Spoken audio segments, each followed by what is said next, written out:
आया है, तो अभी रिसेंट मोमेंटम क्या है? डाउन साइड है। ये बात हमेशा ध्यान रखिए, रिसेंट मोमेंटम क्या है? Down side. Recent momentum up side नहीं है, रिसेंट मोमेंटम क्या है? डाउन साइड है। पहली बात आपके माइंड में ये रहनी चाहिए कि रिसेंट मोमेंटम डाउन साइड है। और प्राइस में क्या बोला जाता है बताइए? आप सब लोगों ने कई एक बार सुना होगा, ट्रेड विद ट्रेंड। और रिसेंट ट्रेंड क्या है? Down side. ट्रेंड के साथ रहना बहुत जरूरी है। बस रिसेंट ट्रेंड डाउन साइड है, इससे ये तय नहीं हो गया कि हमको शॉर्ट ही करना है। बस ट्रेंड को देख लिया है, माइंड में सारे पॉइंट्स आपके वन बाय वन क्लियर होने चाहिए। एक एलटीपी से हम लोगों ने पीछे गए और पीछे जाकर देखा कि हमको क्या मिला। हमको सबसे पहले स्विंग हाई मिल गया। स्विंग हाई क्या है? 52,400 है। 52,400 जब प्राइस पहुंचा तो मैंने आपसे पूछा, ये बताइए ये 52,400 पे प्राइस को लेकर कौन आया है? तो आपने सबसे पहले क्या किया? इस 52,400 से पहले का बॉटम ढूंढा। इसको हमने बोला रिसेंट स्विंग लो या लास्ट स्विंग लो। 52,400 तक ये जो इंपैक्ट हाई लगे तो खरीदारी कहां हुई? प्राइस में ब्लॉक कहां बना होगा? ब्लॉक ऑर्डर्स कहां बने होंगे? जहां पेंडिंग ऑर्डर्स रह गए हों बायर्स के और सेलर्स की संख्या बहुत कम रह गई हो बिकवालों की, तो प्राइस निकला है 51,000 से और गया है 52,400 तक। ये एक रैली। तो हमको दो चीजें मिली। सबसे पहले हमको मिला एक रिसेंट स्विंग हाई, वो हमने आइडेंटिफाई किया एलटीपी से पीछे हिस्टोरिकल डेटा को ट्रैक करते हुए, और उसके बाद उस हाई के बायर को ढूंढा। अगर हमको एलटीपी से पहले एक लो मिलता तो हम उस लो के सेलर को ढूंढते। अगर हमको यहाँ एलटीपी पे प्राइस ऐसे ट्रेड कर रहा है, ठीक है, एलटीपी ये है, और अब यहां से चलना शुरू किया तो हमको पहले क्या मिल गया? लो मिल गया। अब हम इस लो के पहले के सेलर ढूंढते क्या? तो हमको ये हाई मिलता और ये लो मिलता। बात क्लियर हो गई? अब देखिए, यही एक रेंज हुआ, इसी को हम रेंज मार्केट कह रहे हैं। क्या कह रहे हैं? रेंज मार्केट कह रहे हैं। और रेंज मार्केट के लिए पेशेंस आपके लिए सबसे, पेशेंस में जिनकी निपुणता है ना सर, आपका पहला स्किल पेशेंस होता है, धैर्य। बाजार में जब भी आप प्राइजेक्शन को ट्रेड करेंगे तो पेशेंस पहली कड़ी है सर, समझ लीजिए। अभी साइकोलॉजी सिखाऊंगा तब आपको समझ आएगा। साइकोलॉजी में टेक्निकल्स में ही खत्म कर देता हूं। देखिए, 6 घंटे बाजार आपका खुलेगा, 6 घंटे में 6 ट्रेड्स नहीं की जाती। कभी कभी आपको 1 या 2 ट्रेड्स करने की अपॉर्चुनिटी मिलेगी, कभी कभी वो भी नहीं। तो पूरा पूरा 6 घंटे आप स्क्रीन पे रहेंगे और सिंगल ट्रेड एग्जीक्यूशन नहीं। तो ये होता है धैर्य। ये जब तक आप बिल्ड नहीं कर लेंगे ना, अगर आप स्क्रीन पे हैं और आप ट्रेड एग्जीक्यूट नहीं कर रहे हैं, तो लोगों को बड़ा जल्दी रहता है कि 9:15 का बाजार 10 बजे तक ट्रेड कोई ना कोई तो हो जाना चाहिए। ऐसे नहीं होता है सर। जब तक आपको परफेक्ट प्राइजेक्शन, परफेक्ट एग्जीक्यूशन और राइट एंट्री नहीं मिलेगा, तब तक आपका एंट्री नहीं होना चाहिए, चाहे ट्रेड कितना भी बेहतर आपने किया हो। दूसरी बात, जो चीज़ें आपके प्लान के अगेंस्ट जा रही हैं, तो प्राइस के बिहेवियर के साथ तो कभी जाना ही नहीं है। एक सेकेंड।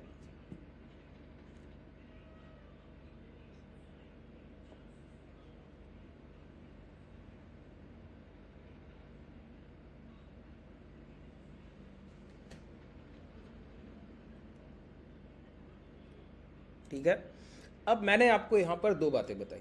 पहली बात ये कि प्राइस में दो मोमेंटम हुए रिसेंटली। क्या? पहला, इस हाई तक प्राइस चलकर गया इस लो से, और दूसरा रिसेंट मोमेंटम अगर आप देखें तो डाउन साइड है। डाउन साइड मोमेंटम कैसे पता लगता है और हायर साइड मोमेंटम कैसे पता लगता है? जब भी कोई प्राइस अपनी आखिरी खरीदारी या आखिरी बिकवाली के प्राइस को सेफ रखता हुआ आगे या पीछे बढ़े, तो उसको हम बोलते हैं ट्रेंडिंग मोमेंटम। जैसे अगर कोई प्राइस, अब आखिरी खरीदारी का भाव क्या होता है पहले वो समझ लीजिए। एक 100 रुपए का ये स्ट्रक्चर पे प्राइस आया, 100 रुपए का भाव चल रहा है, किसी भी प्राइस का है, कोई भी इक्विटी हो, कोई शेयर हो, कुछ भी हो, कोई प्रीमियम हो, 100 रुपए का प्राइस है। अब यहाँ से ये 100 रुपए से 105 रुपए चल कर गया, तो जिन लोगों ने 100 रुपए पे खरीदारी की उसमें से 30-40% लोग अपना प्रॉफिट बुकिंग करेंगे।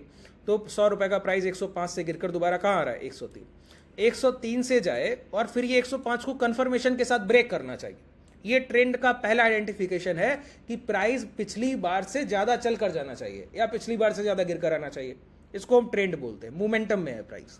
ठीक है, यही आइडेंटिफिकेशन है। अगर ये मोमेंटम में नहीं होता ना तो 105 के ऊपर जाता ही नहीं। अब ये लास्ट हाई को ब्रेक किया और जब गिरावट होगी तो अब 103 को नहीं तोड़ेगा, भले 103 तक आ जाए, इसको तोड़ेगा नहीं। और अगर बहुत अच्छा मोमेंटम है तो एक बात तय मानिए कि प्राइस इस हाई को ब्रेक करके जाएगा और इस 105 को रिटेस्ट करके ही एक नया हाई लगा देगा 110-12 का। तो हर बार प्राइस अपने लास्ट स्विंग लो, अब लास्ट स्विंग लो इसी को बोल रहे हैं, जब प्राइस ट्रेंड में है ना तो जहां से रिवर्स हो रहा है, गिरने के एक चलने के बाद रिट्रेसमेंट के बाद जहां से रिवर्स हो रहा है, रिट्रेसमेंट के बाद जहां से रिवर्स हो रहा है, तो हर बार स्विंग लो बदलते जाएगा, जैसे जैसे प्राइस ट्रेंड करता जाएगा बदलते जाएगा। तो रिसेंट हम लोगों ने अभी क्या मार्क किया बताइए, हम लोगों ने एक स्विंग लो मार्क किया, स्विंग लो मार्क किया और एक स्विंग हाई मार्क किया। और इस स्विंग लो स्विंग हाई के अंदर अगर आपसे पूछा जाए कि रिसेंट मोमेंटम क्या है तो आप बोलेंगे लोअर साइड का मोमेंटम है। क्यों बोल रहे हैं, जरा देखिए प्राइस का स्ट्रक्चर देखिए, पहली गिरावट की, इस गिरावट का पहला हाई ये रहा, प्राइस ने इसको टेस्ट किया, फिर नीचे की तरफ इसको ब्रेक डाउन करने की कोशिश की, ऊपर गया, इस हाई को नहीं काटा, फिर नीचे आ गया। बात क्लियर हो रही। तो हमारा मोमेंटम डाउन साइड है, हायर साइड नहीं है, रिसेंट मोमेंटम डाउन साइड है और हम एक रेंज को ट्रेड कर रहे हैं। ठीक है, अब हमारे पास दो टेक्निक है। क्या टेक्निक है बताइए, जो मैंने आपको कल बताई, वहीं पहुंच गए हैं। अब बहुत ध्यान से सुनिएगा, अब चीजें मैं आगे लेकर जा रहा हूं। पहली बात ये कि ये हाई और ये लो हम लोगों ने क्यों मार्क किए, क्योंकि हमको ये पता लगाना था कि हम किन बायर और सेलर की रेंज को ट्रेड कर रहे हैं। हम उन खरीदारों की रेंज को ट्रेड कर रहे हैं जिनकी खरीदारी का आखिरी भाव 51,000 है और उनकी खरीदारी के सिर्फ इंपैक्ट मात्र से प्राइस 52,400 गया था, 2400 पॉइंट चल के गया था। उस रेंज के अंदर अभी हम ट्रेड कर रहे हैं, उस टेरिटरी के अंदर है। दूसरी बात, और हम रिसेंट प्राइस में वहां ट्रेड कर रहे हैं जिन्होंने 52,400 से सप्लाई दी है और प्राइस को 51,500 तक ले आए। तो हमारे पास दो रेंज होगी, पूरा क्लियर है कि सेलर का बिहेवियर ये रिसेंट और रिसेंट बायर का बिहेवियर ये, इसी को आपको बिल्कुल निचोड़ लेना होता है। एक अच्छा ट्रेडर क्या है उसको नहीं मतलब है कि बाजार में 10 दिन पहले, 1 साल पहले और साल भर 4 साल पहले क्या हुआ, कोई लेना देना मेरा नहीं है इस बात से।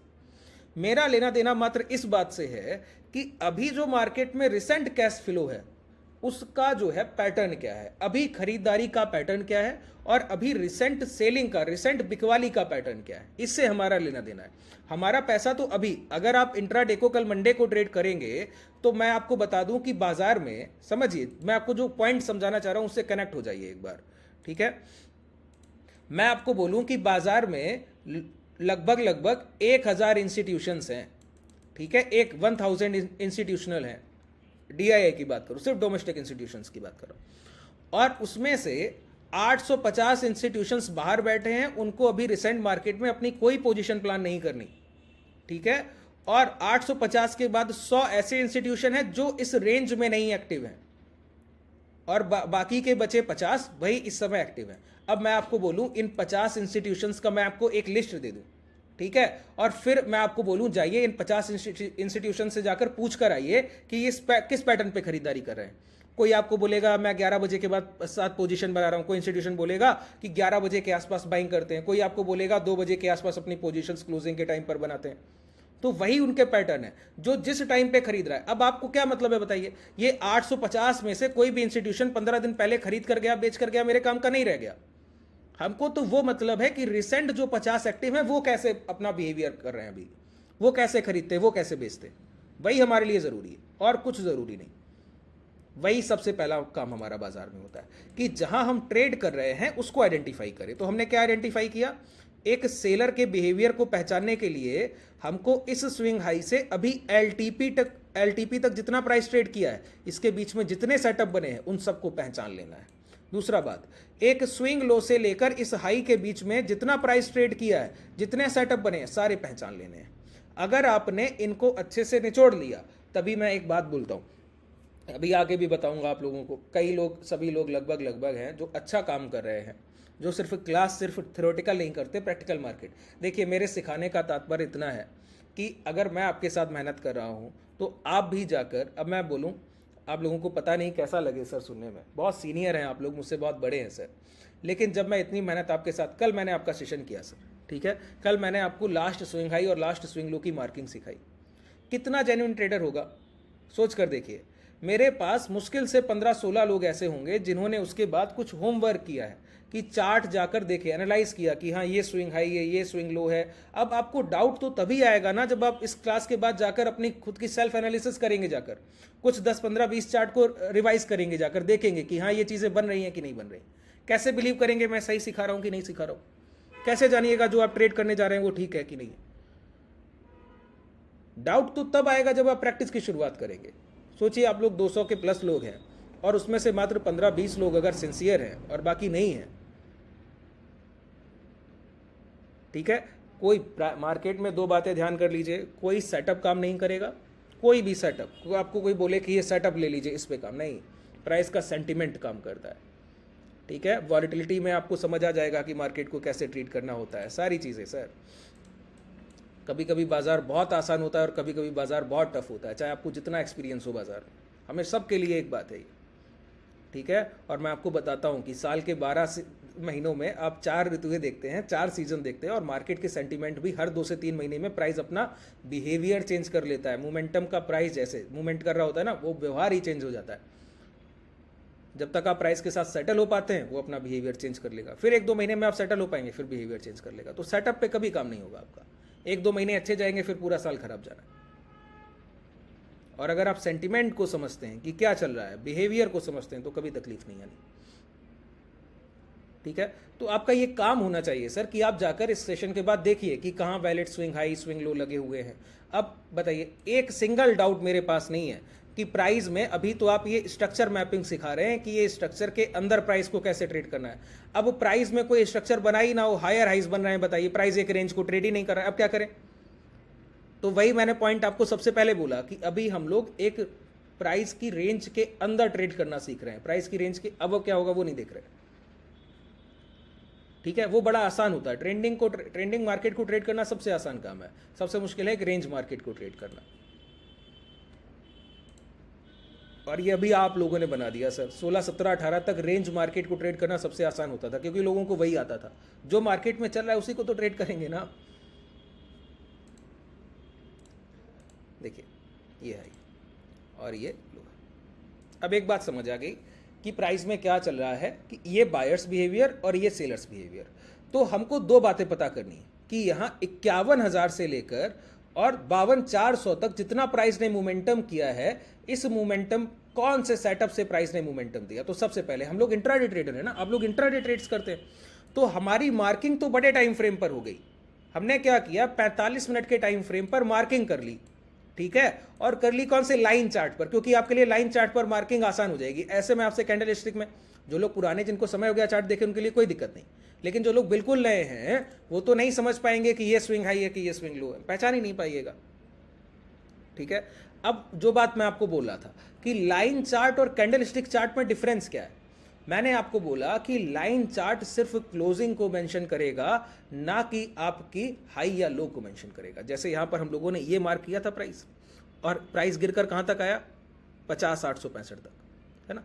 तो जहां तक लो लगे वो मेंशन नहीं है, बॉडी साइज के पार्ट के लो तक की मेंशन है। यहां तक देखिए, ये अपर विक का प्राइस मिसिंग रहता है ये, और हमारे लिए प्राइस का एक एक पॉइंट जरूरी है, इसलिए एग्जीक्यूशन के लिए हमको कैंडल स्टिक पर ही आना होगा, लाइन चार्ट पे नहीं बने रह सकते। जबकि हालांकि क्लोजिंग हमारा सबसे महत्वपूर्ण एस्पेक्ट है। एक कैंडल के 4 एस्पेक्ट होते हैं, ओपन हाई लो क्लोज। एक कैंडल जो आपको दर्शाता है 4 चीजें दर्शाता है, ओपन हाई लो क्लोज, फिर चाहे आप किसी टाइम फ्रेम का देख लीजिए, 5 मिनट का ओपन हाई लो क्लोज देखना चाहें वो देख लीजिए, 1 घंटे का, 2 घंटे का, 1 दिन, 2 महीने, 4 महीने, जो देखना चाहें, ठीक है। और उन 4 में से